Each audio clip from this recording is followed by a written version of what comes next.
Selamat datang di Zahra Movies. Jangan lupa subscribe, like, dan share. Terima kasih. Episode 17 Gara-gara Pil Kebon. 1 tahun berlalu. Tidak terasa keempat anak Zaki dan Fatin sudah bisa berjalan. Usia mereka kini sudah 18 bulan. Hari ini Zaki dan Fatin akan pergi ke Paris untuk menghadiri undangan acara pameran fashion musim salju di sana. Mereka tidak membawa anak-anak karena di sana sedang turun salju. Sebenarnya Fatin ingin mengajak mereka, namun ia tidak ingin mengambil resiko. Zaki dan Fatin sudah bersiap-siap untuk berangkat malam ini. Mereka naik pesawat pribadi agar lebih leluasa. Sebelum berangkat, mereka pamit kepada anak-anaknya. Mimi, Oceh, Ryan. Ya sayang, kalian baik-baik di rumah ya. Mami sama papi mau kerja dulu. Fatin mencium pipi mereka satu persatu. Sebenarnya berat bagi Fatin meninggalkan mereka. Namun ia percaya anak-anaknya akan baik-baik saja. Rencananya berapa hari kalian pergi? Tanya Bu Wardah. Insya Allah 3 hari Bu, sudah sana perjalanannya.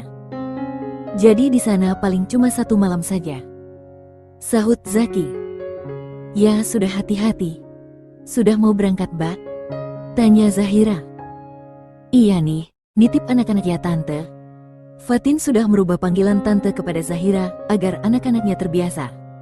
Ia dan Zaki juga memanggil Mami dan Papi saat di depan anak-anak untuk mengajari mereka. Iya, hati-hati Mbak. Iya, terima kasih. Zaki dan Fatin berangkat ke bandara diantar Pak Didik. Sesampainya di pesawat, Fatin dan Zaki langsung masuk ke kamar untuk tidur. Karena perjalanan mereka akan memakan waktu kurang lebih sekitar 16 jam. Namun saat mereka sudah terlelap selama 8 jam, mereka pun tidak bisa tidur lagi.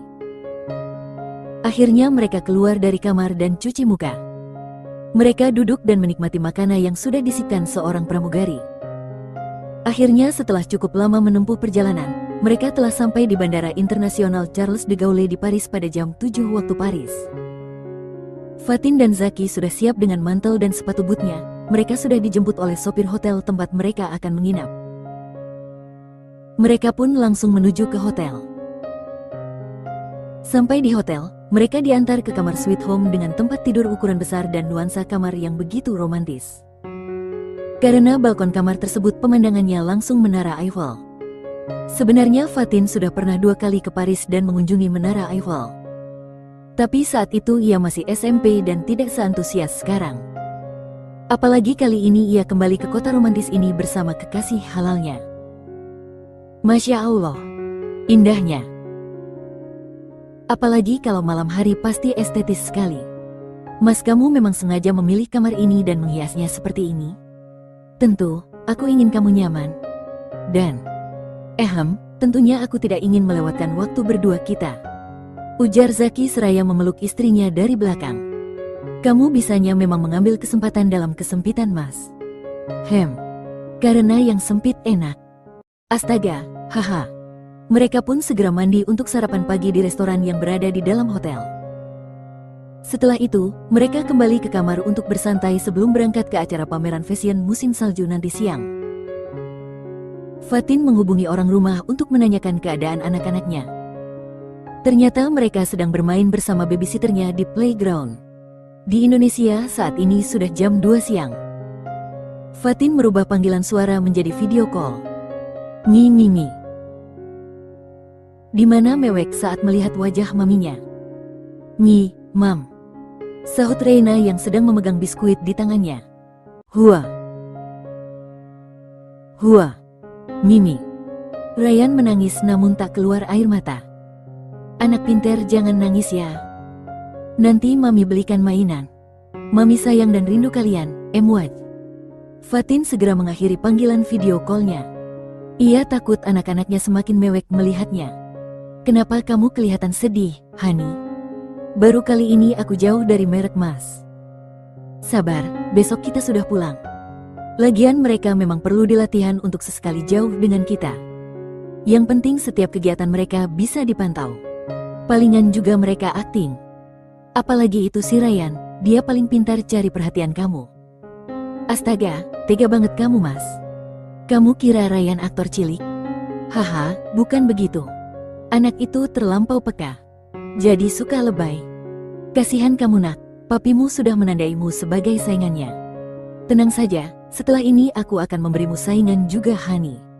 Ujar Zaki dengan menaik turunkan alisnya. Maksudnya, di sini dingin, Hani, bahkan mencapai minus 40 derajat Celcius. Lalu, berikan aku pelukan hangat. Mereka pun berpelukan. Dan tidak hanya sampai di situ.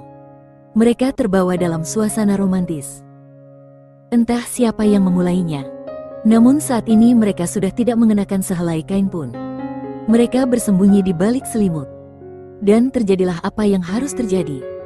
Setelah pergulatan dan penyatuan mereka, Fatin baru ingat bahwa dirinya lupa membawa pil kebon.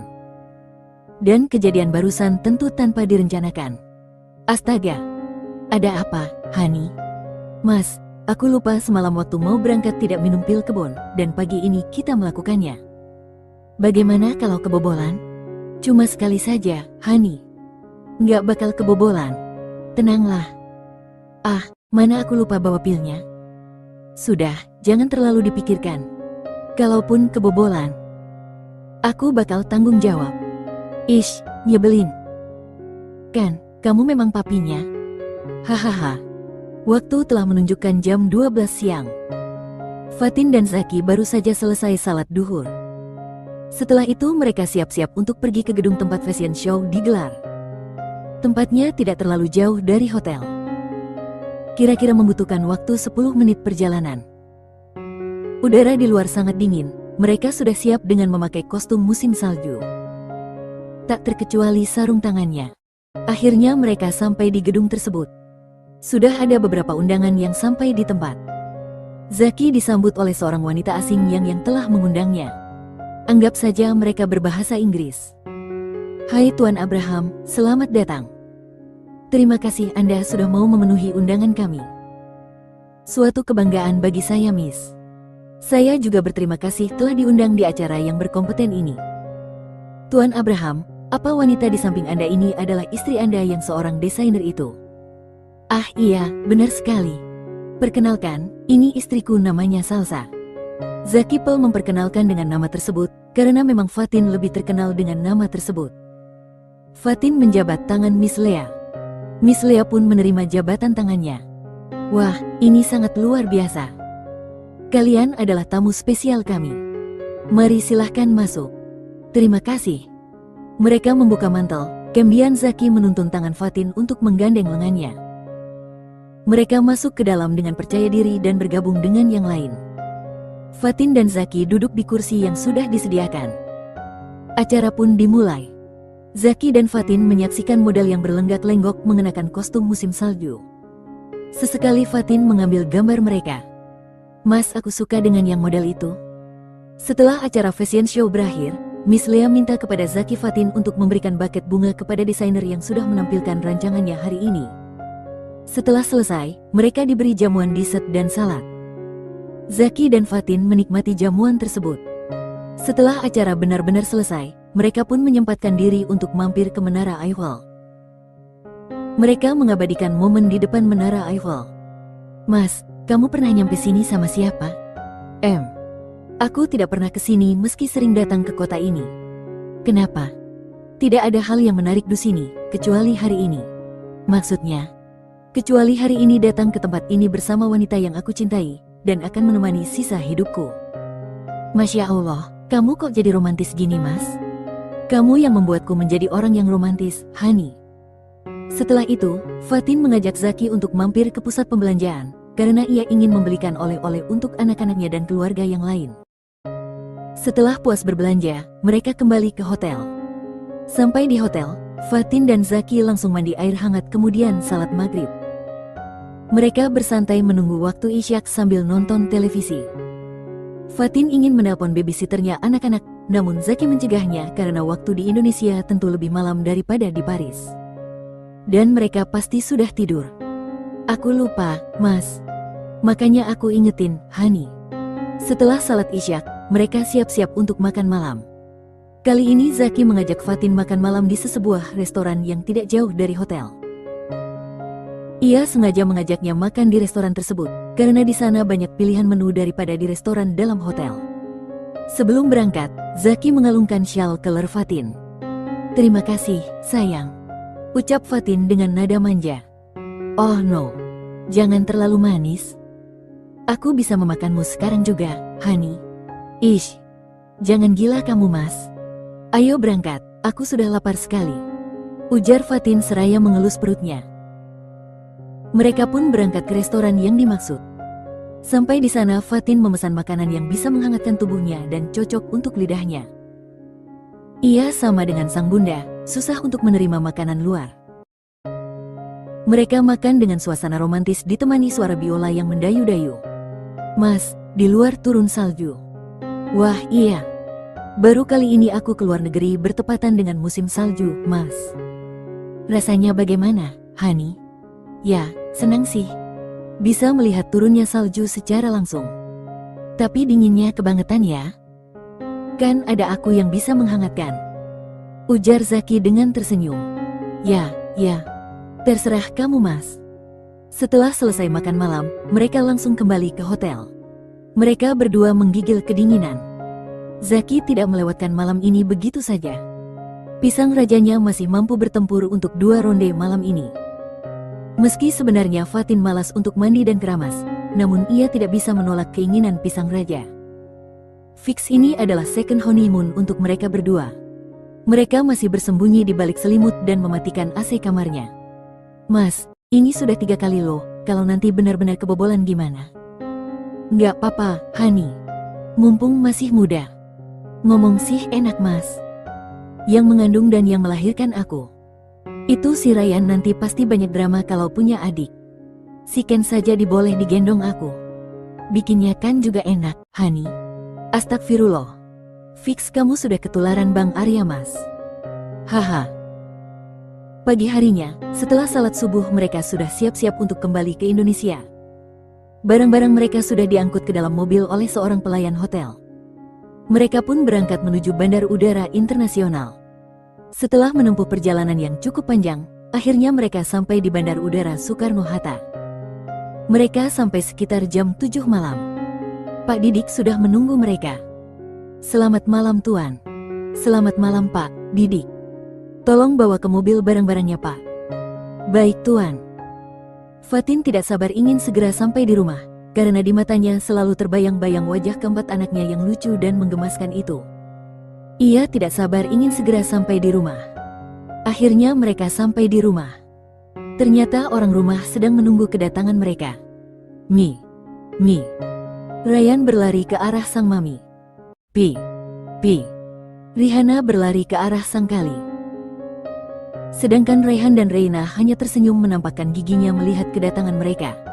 "Alhamdulillah kalian sudah sampai dengan selamat," ucap Bu Wardah saat Zaki dan Fatin mencium punggung tangannya. "Iya, alhamdulillah Bu. Terima kasih sudah ikut membantu jagain anak-anak," ucap Fatin. "Mereka cucuku, sudah seharusnya aku menjaga mereka." Roman tomannya Baby R bakal dapat adik nih," sindir Arya. "Mas, kamu itu kalau ngomong suka ngasal deh." "Loh, kan benar sayang. Bang Zaki pasti tidak melewatkan kesempatan." "Iya kan Bang?" goda Arya. "Tebakanmu selalu tepat. Sudah, aku mau ke kamar dulu." "Hahaha. Emang benar Mi, adik kembar 4 mau punya adik?" tanya Fania kepada Fatin. "Tuh kan, tanggung jawab kamu mas. Ngomong gituan di depan anak-anak," ujar Zahira yang saat ini sedang melatih Baby Kenzo berjalan. Sedangkan Baby Kenzo sedang duduk bermain dengan Fania. "Belum sayang, adiknya masih kecil," sahut Fatin. "Oh, kirain gitu Mi." Setelah puas melepas rindu dengan anak-anaknya, Fatin pun naik ke atas untuk beristirahat. Karena sangat lelah, ia belum membongkar oleh-oleh yang sudah ia beli di Paris. Keesokan harinya, Fatin dan Zaki membuka koper. Mereka membongkar oleh-oleh yang sudah dibeli.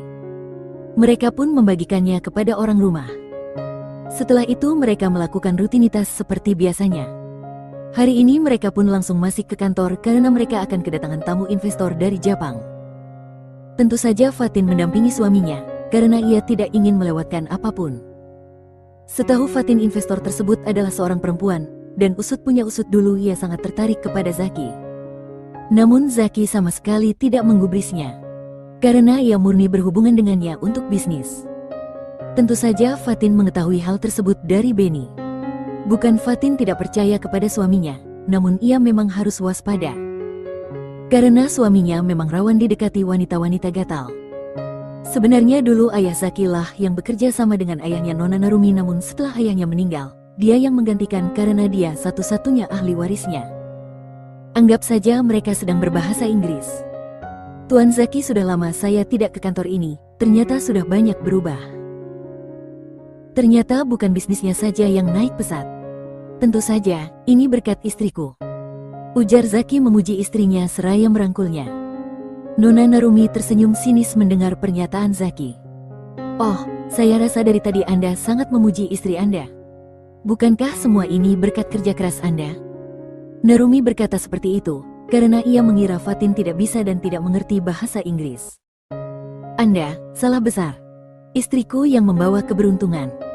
Selain usahanya dalam merancang sesuatu yang spektakuler dan bisa diterima dunia internasional, doanya juga mengiringi setiap langkahku. Beruntung sekali dia memiliki suami seperti Anda yang selalu memujinya. Anda benar sekali Nona, dia selalu meratukan aku, sahut Fatin. Bahkan Fatin membalasnya dengan bahasa Jepang. Hal tersebut membuat Narumi terkejut. Ternyata Fatin bukan perempuan sembarangan. Rasanya Narumi harus berhati-hati dengan Fatin. Istri Zaki itu diam-diam menghanyutkan bagi Narumi. Fatin kembali memperhatikan busana Narumi. Memang ia memakai celana, tapi belahannya ia tonjolkan di balik blus putih yang ia pakai. Bahkan blus tersebut terlihat terawang. Astagfirullah. Ingin rasanya aku pakaikan jaket. Lirih Fatin. Tentu saja Narumi tidak memahami bahasa Fatin. Zaki menutup mulutnya menahan tawa mendengar gerutuan istrinya. Apa yang Anda katakan? Narumi mengerutkan keningnya mendengar ucapan Fatin. Nona Narumi, istri saya mengajak Anda untuk makan siang. Mari kita ke restoran. Oh iya, tentu. Zaki, Fatin, Narumi dan asistennya berangkat ke restoran yang tidak jauh dari kantornya. Narumi sudah tidak punya ruang lagi untuk mendekati Zaki. Barang sedetik pun Fatin tak undur dari samping suaminya. Mereka makan berempat dalam satu meja. Zaki duduk berdampingan dengan istrinya. Sedangkan Narumi sengaja duduk di depan Zaki. Narumi dengan terang-terangan memperhatikan laki-laki di depannya. Fatin masih bisa menjaga sikap karena ia menghormati tamu suaminya. Nona Narumi, bagaimana rasanya? Tanya Fatin dengan ramah. Ia sengaja ingin mengalihkan perhatian Narumi kepadanya. Iya, ini enak. Makanan Indonesia memang enak-enak. Lain kali Anda harus mencoba masakan saya. Ujar Fatin kembali. Anda bisa masak? Tentu, kebanyakan wanita di sini kalau sudah menikah pasti bisa masak. Itu benar Nona, dan masakan istriku sangat enak. Sahut Zaki. Lagi-lagi Narumi harus mendengarkan pujian Zaki terhadap istrinya. Tapi kebanyakan wanita kalau sudah memiliki anak tidak akan menarik lagi. Ujar Narumi seraya mengibaskan rambutnya. Anda salah Nona. Lihatlah istriku, dia tetap sangat menarik di mataku meski sudah melahirkan 4 anak. Apa? Kak kalian sudah punya anak? 4. Iya, kenapa? Tidak apa-apa. Akhirnya mereka pun selesai makan siang. Fatin dan Zaki langsung pulang ke rumah, sedangkan Narumi dan asistennya diantar oleh sopir kantor ke bandara. Nampak sekali kekesalan di wajah Narumi. Saat ini Fatin dan Zaki dalam perjalanan pulang. Nampak Fatin diam dan cemberut. Hani, kenapa kau diam saja? Aku nggak bisa bayangin bagaimana dulu banyak ulat bulu yang dekati kamu, Mas. Haha. Kamu ini ada-ada saja, memangnya aku pohon? Iya pohon pisang. Hahaha. Ya Allah, kamu lucu sekali, Hani. Itu kenapa si Narumi bisa muncul lagi? Dia sudah jadi janda, Hani. Oh, pantesan. Kalau dia kesal terus memutus hubungan kerjasama dengan perusahaan gimana, Mas? Kamu lihat tadi mukanya masam gitu. Kayaknya dia kecewa. Setabuku dia profesional. Kau pun dia marah dan tidak mau bekerja sama lagi. Aku tidak masalah. Rezeki takkan kemana. Ah iya, benar juga. Terima kasih sudah menemaniku hari ini ya. Sama-sama. Akhirnya mereka pun sampai di rumah. Sore harinya keluarga Zaki dapat kabar bahwa Ayla istri Haikal sudah melahirkan. Ia melahirkan secara normal di klinik Tante Siva. Anak mereka kembar 2 perempuan. Arya dan Zahira berencana untuk pulang ke Surabaya besok pagi untuk menengok keponakannya yang baru lahir itu. Insya Allah besok pagi kami akan pulang. Kamu nggak mau pulang juga, Dek? Tanya Arya kepada Fatin. Pingin sih bang, tapi masih capek. Baru kemarin dari luar negeri. Aku bosan naik pesawat terus. Lain waktu saja, mungkin 1 minggu ke depan. Soalnya aku juga kangen sama mereka. Oh ya sudah, nggak apa-apa. Santai saja. Tidak terasa waktu berjalan begitu cepat. Seminggu kemudian, Fatin dan keluarga kecilnya benar-benar pulang ke Surabaya. Ia juga membawa semua babysitter anaknya. Mereka ke Surabaya menggunakan pesawat pribadi. Ini bukan pertama kalinya 4R naik pesawat, mereka sudah sering naik pesawat mulai dari usianya 4 bulan. Jadi mereka sudah terbiasa. Di dalam pesawat anak-anak itu bukan tidur, tapi justru bermain. Apalagi si Rayuan, anak itu selalu merebut mainan abangnya. Beruntung Rehan penyabar, ia tidak pernah tantrum jika adiknya merebut mainannya. Bunda Salwa dan Abi Tristan sangat senang mendengar anak cucunya akan datang. Mereka menyuruh sopir untuk menjemput ke bandara. Akhirnya mereka sampai di kediaman Abi Tristan. Rumah yang penuh kenangan bagi Fatin. Assalamualaikum. Waalaikumsalam. Cucu Opa. Anak-anak itu mencium punggung tangan Opa dan omanya. Abi Tristan langsung menggendong salah satu dari mereka. Adik-adik kemana, Bun? Mereka masih kuliah, belum pulang. Ayo kalian langsung makan siang saja, Bunda sudah masak opor hari ini. Wah, mantap dong. Anak-anak suka sekali makan pakai kuah opor Bunda. Ayo Mas, kita makan siang. Mereka pun makan siang bersama, dengan anak-anak juga. Fatin menyuapi sendiri keempat anaknya, dibantu Zaki.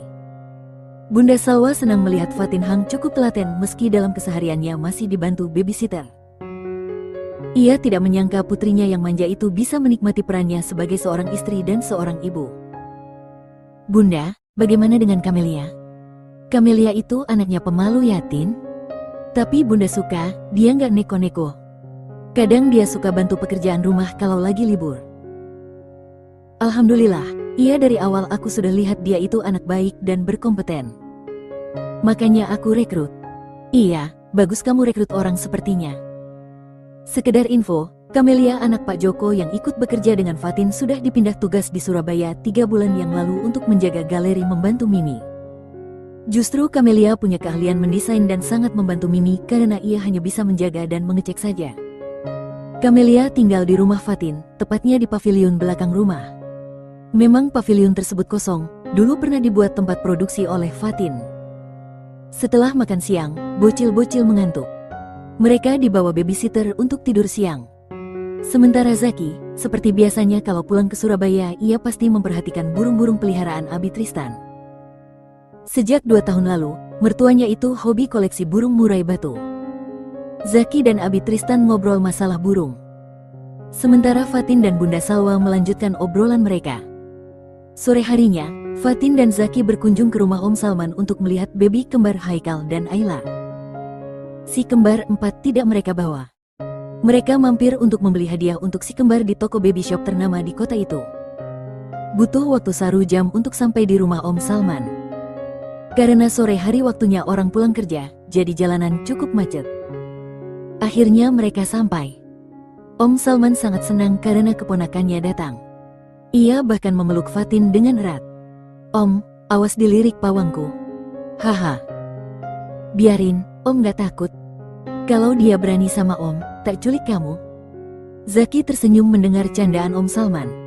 Haikal baru saja datang dari kantor. Ia senang karena Zaki menjenguk anaknya. Wah, si kembar bakal dapat saweran nih. Om Sultannya datang. Sindir Haikal. Bukannya sudah aku transfer? Haikal baru saja datang dari kantor. Ia senang karena Zaki menjenguk anaknya. Bukannya sudah aku transfer? Haha iya, aku cuma bercanda. Makasih Kak. Siapa nama mereka Kal? Dina dan Dini, Kak. Zaki dan Fatin pulang dari rumah mereka setelah salat maghrib di sana. Fatin dan Zaki sedang perjalanan pulang ke rumah. Namun di pertengahan jalan, Fatin mengajak Zaki untuk mampir di warung bakso langganannya. Sudah lama ia tidak makan bakso. Karena di Jakarta ia belum menemukan bakso yang cocok di lidahnya. Tempat tersebut tidak terlalu besar namun terlihat bersih dan rapi. Fatin sangat senang makan di sana. Saat mereka masuk, pusat perhatian tertuju kepada mereka berdua. Mungkin pengunjung heran, karena melihat mobil yang mereka pakai adalah mobil kalangan atas. Namun mampir di tempat yang sederhana. Namun Fatin dan Zaki cuek saja. Mang, baksonya 2 ya? Yang jumbo. Minumnya jeruk hangat. Siap, Mbak. Lama nggak kesini, ada di mana, Mbak? Ikut suami, Mang. Fatin terlihat sangat akrab dengan penjual bakso tersebut. Tidak butuh waktu lama untuk menunggu bakso datang.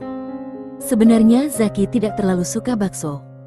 Namun karena istrinya yang suka, ia jadi ikutan. Enak kan, Mas? Iya. Aku itu bisa nambah kalau makan di sini, Mas. Masa sih? Aku tidak pernah melihatmu makan banyak soalnya. Kecuali saat kamu hamil tua. Ya, itu karena ini makanan favorit.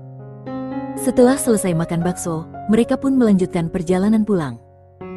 Fatin sudah memesan bakso 10 bungkus untuk dibawa pulang. Sampai di rumah, anak-anak mereka belum tidur. Mereka masih bermain bersama Opa, Oma dan kedua tantenya.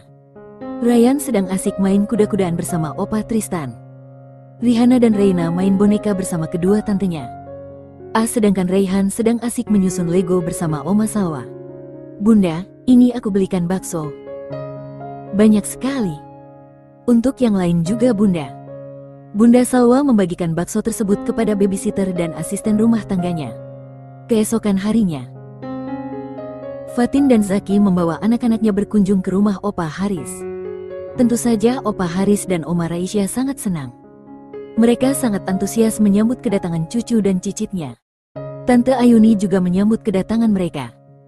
Ya ampun, cicitku sudah besar. Sudah mulai pintar ngomong ya. Iya Oma, lihat saja itu si Ryan langsung nemplok sama kakek uyutnya. Anak itu sudah kelihatan tengilnya dari dini, Oma. Haha. Dia itu seperti om kamu. Siapa, Om Salman? Iya, Om Riki juga begitu. Ayuni menyiapkan makan siang untuk mereka, Fatin pun membantunya. Malam ini mereka akan menginap di rumah itu, atas permintaan Opa Haris. Mau tidak mau Fatin dan Zaki menurutinya. 2 minggu berlalu. Hari ini Fatin merasa tidak enak badan. Zaki melarangnya untuk pergi ke kantor. Tidak ingin membantah suaminya, Fatin pun beristirahat di kamarnya. Ia tiduran sambil membuka email laporan dari Mimi. Huwek. Fatin merasa mual. Aduh, kok nggak enak banget ya rasanya. Monolog Fatin. Apa jangan-jangan? Tidak mungkin. Tapi, sudah dari kemarin Fatin merasa mual, namun ia tahan. Fatin menggigit bibir bawahnya, merasa dilema.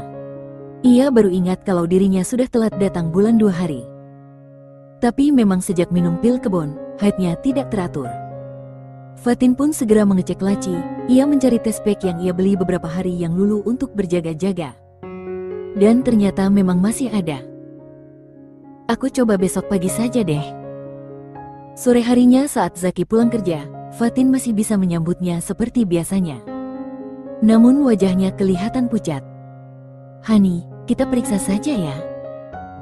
"Kamu pucat, aku takut terjadi sesuatu denganmu." "Enggak mas, aku baik-baik saja. Hanya butuh istirahat." "Kamu yakin?" Iya." Fatin sengaja tidak menyampaikan apa yang ia khawatirkan karena mungkin hanya perasaannya saja. Ia menunggu hasil besok pagi. Tiba-tiba Ryan berlari dari ruang playground. "Pipi. Bang tuh." Oceh Ryan. Sepertinya anak itu melaporkan sesuatu tentang abangnya kepada papinya. "Ada apa nak?" "Bang, Nis nangis." "Oh, abang nangis." Ryan mengangguk. Fatin dan Zaki pun pergi ke ruang playground. Dan benar saja Rayhan sedang menangis. "Abang kenapa sus?" "Itu Bu jatuh, tidak sengaja disenggol dan Ryan." Fatin mengerti, Ryan bukannya tidak sengaja. Tapi anak itu memang terlalu aktif. "Kap sayang, maafkan adek ya." "Adeknya nggak lihat paling." No Nis." "Bang." Ujar Ryan merayu abangnya dengan rasa bersalah.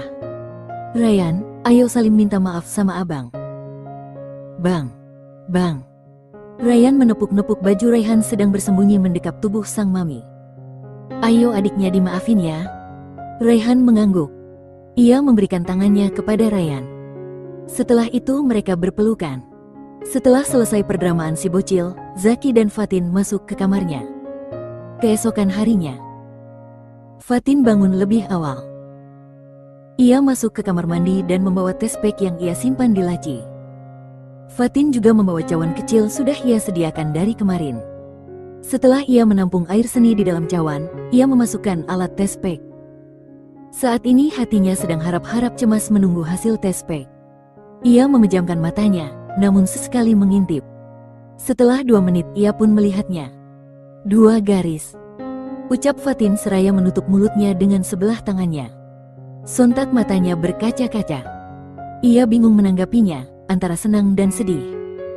Namun karakternya yang dewasa mampu mengontrol emosinya. Ia sadar bahwa semua itu adalah pemberian Tuhan, mau tidak mau ia harus menerimanya. "Maafkan Mami nak, bukan Mami tidak mau menerima kalian, tapi Mami hanya masih terkejut. Kakak-kakakmu masih sangat kecil. Tapi kamu adalah amanah. Tumbuhlah sehat di rahim Mami." Lirih Fatin seraya mengelus perutnya yang masih rata.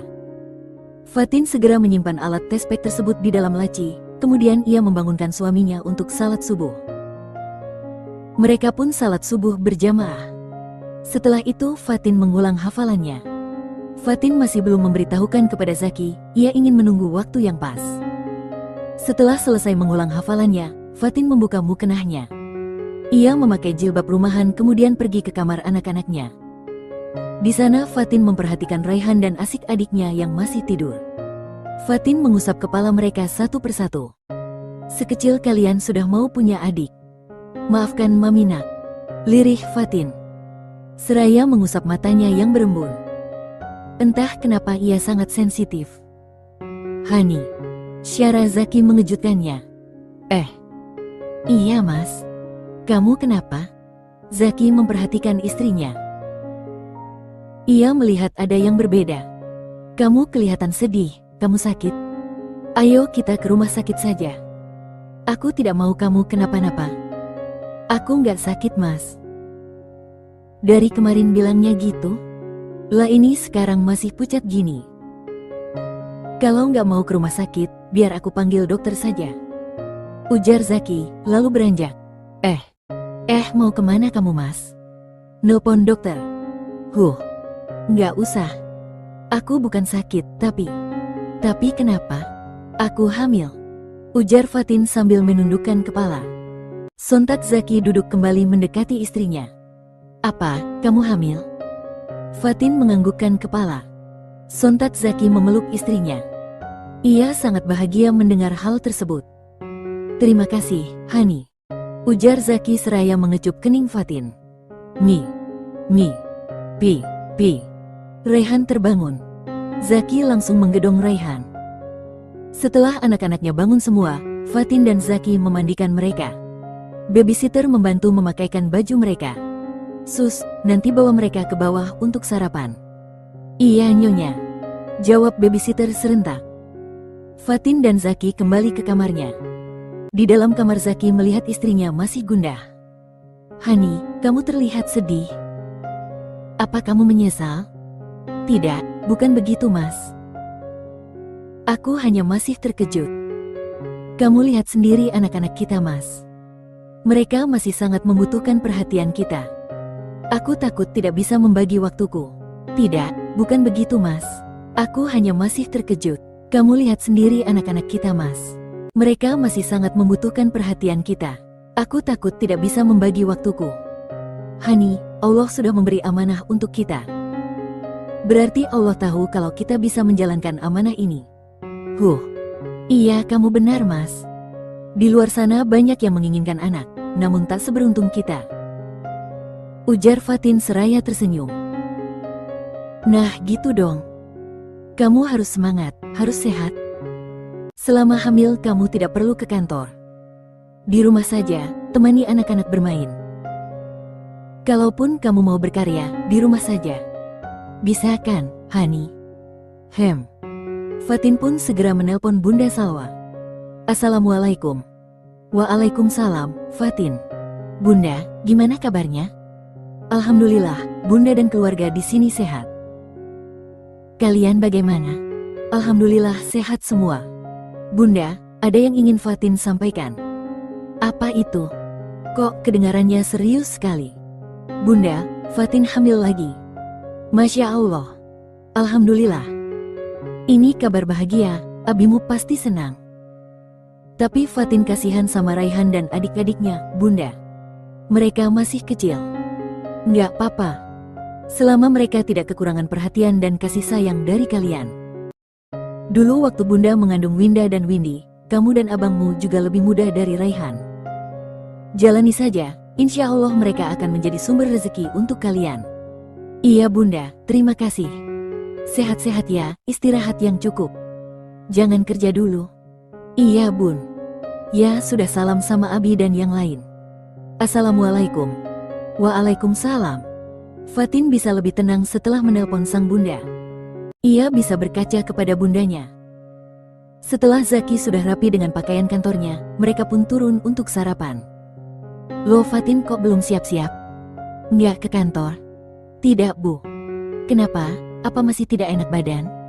Mau ibu panggilkan tukang urut atau dokter? Fatin melirik Zaki memberi kode. Istriku tidak sakit Bu, aku yang tidak mengizinkan dia ke kantor. Oh. Arya memicingkan matanya. Ia curiga melihat gelagat Fatin dan Zaki. Dek, kamu tidak apa-apa kan? Tanya Arya. Hah? Tidak Bang. Kalau terjadi sesuatu, bilang abang. Aku sudah membuatnya hamil lagi, kamu mau apa? Sahut Zaki. Hamil. Ujar Bu Wardah, Arya, dan Zahira bersamaan. Kamu beneran hamil lagi Dek? Fatin mengangguk. Masya Allah. Selamat sayang. Ibu sangat senang mendengarnya. Ujar Bu Wardah seraya berdiri dan mendekati Fatin untuk memeluknya. Fatin pun membalas pelukan sang mertua. Mami hamil. Fania bakal nambah adik lagi? Iya sayang. Yeay. Makin rame nanti. Doyan amat kamu Bang, anak masih kecil udah nambah lagi. Ujar Arya. Dasar ipar nggak ada akhlak. Kayak dirinya nggak doyan. Hahaha. Ngomong-ngomong selamat ya buat kalian. Iya Kak, Mbak, selamat ya. Aku juga senang dengannya. Semoga sehat sampai lahiran nanti. Amin. Setelah sarapan, Zaki dan Arya pun berangkat ke kantor. Fatin menemani anak-anaknya yang sedang disuapi makan oleh babysitter. Sementara Zaki baru saja sampai di kantornya. Ia langsung naik lift menuju ruangannya. Zaki memerintahkan Benny untuk memborong makanan membagikan makan siang hari ini kepada seluruh staf. Benny tidak ingin banyak bertanya, ia langsung saja mengerjakan perintah atasannya. Tepat jam 12 siang, makanan tersebut diantar ke kantor sebanyak 100 porsi. Benny pun langsung melaporkan kepada Zaki. Tuan, makanannya sudah datang. Panggil OB untuk membagikannya. Baik Tuan. Benny pun memanggil office boy dan office girl untuk membagikan makanan tersebut. Pak Benny, dalam rangka apa ini? Tanya seorang staf marketing. Saya juga tidak tahu, terima saja. Mungkin Tuan Zaki sedang ingin berbagi. Ah iya Pak. Benny masuk ke dalam ruangan Zaki, karena Zaki memanggilnya. Ternyata Zaki meminta Benny untuk menemaninya makan siang. Benny, terima kasih kamu selalu bisa diandalkan. Iya Tuan, sama-sama. Melihat kebahagiaan di wajah atasannya itu, Benny pun bertanya untuk menghilangkan rasa penasarannya. Maaf Tuan, Anda kelihatan sangat senang. Apa kita akan mendapatkan proyek lagi? Kamu benar sekali. Proyek kali ini adalah menambah ahli waris. Maksudnya, Tuan? Zaki tidak menjawab, justru tertawa lepas. Benny pun mengernyitkan dahinya. Benny, aku sedang bahagia karena istriku hamil lagi. Jadi proyekku untuk menambah keturunan berhasil. Alhamdulillah, selamat Tuan. Terima kasih, Ben. Setelah tersenyum, Benny mendadak murung. Ia teringat istrinya yang sampai saat ini belum hamil lagi setelah keguguran dia tahun yang lalu. Ia dan istrinya sangat menginginkan anak. Namun Tuhan belum berkehendak. Benny, kamu kenapa? Tidak Tuan, saya tidak apa-apa. Bohong, aku tahu kamu sedang berbohong. Benny, kamu sudah aku anggap sebagai saudaraku. Kamu bisa berbagi denganku apapun masalahmu. Itu pun jika kamu mau. Benny menghela nafas panjang. Anda sangat beruntung Tuan. Anak masih kecil tapi Allah kasih amanah lak. Berbeda dengan saya. Dek. Zaki mendadak risau mendengar pernyataan Benny. Ia lupa jika kebahagiaannya ini tidak semua orang rasakan. Termasuk asistennya itu, yang belum dikaruniai anak. Benny, aku minta maaf. Bukan maksudku memamerkan kebahagiaanku. Tapi, tidak Tuan, Anda tidak bersalah. Saya hanya merasa insecure jika ada orang yang dengan sangat mudah mendapatkan keturunan. Mungkin saya kurang bersyukur. Benny, selama ini kamu sudah bekerja keras. Bahkan waktumu lebih banyak bekerja daripada di rumah. Maaf, mungkin ini salahku. Tidak Tuan, ini sudah pekerjaan saya. Tuan juga sudah memberikan kontribusi yang memadai ke wadah saya. Istri saya yang memang tidak mau diajak pindah ke Jakarta. Tapi bulan depan dia sudah mau pindah. Dia mau desain mengajar Tuan. Alhamdulillah. Mungkin nanti kalau dia sudah di sini, istrimu mengurangi aktivitasnya, dan kalian sering bertemu, siapa tahu akan segera mendapatkan amanah. Amin. Kalau begitu bulan depan aku akan kasih kamu cuti 1 minggu. Serius Tuan? Iya, serius. Dan aku juga akan memberimu tiket bulan madu ke luar negeri. Masya Allah. Terima kasih banyak Tuan. Iya, sama-sama. Karena hari sudah sore, waktunya Zaki pulang. Sampai di rumah ia disambut istri dan keempat putra-putrinya. Mereka berempat berebut untuk minta digendong. Papi capek, nak. Gendongnya nanti saja ya. Enggak Papa Mi. Gantian ya. Ayo yang cewek dulu. Zaki menggendong 2 putrinya di sisi kanan dan kiri. Setelah itu ganti dia putranya. Nanti lagi ya. Papi mau mandi dulu, bau asam. Aupi. Ucap Ryan seraya menutup hidungnya. Haha. Zaki pun masuk ke dalam kamar. Ia menceritakan soal Benny kepada Fatin. Fatin prihatin mendengar cerita tentang Benny. Ia sangat bersyukur dirinya diberi kemudahan untuk memiliki keturunan, bahkan di waktu yang berdekatan. Aupi, ucap Ryan seraya menutup hidungnya. Zaki pun masuk ke dalam kamar. Ia menceritakan soal Benny kepada Fatin. Fatin prihatin mendengar cerita tentang Benny. Ia sangat bersyukur dirinya diberi kemudahan untuk memiliki keturunan, bahkan di waktu yang berdekatan. Haha.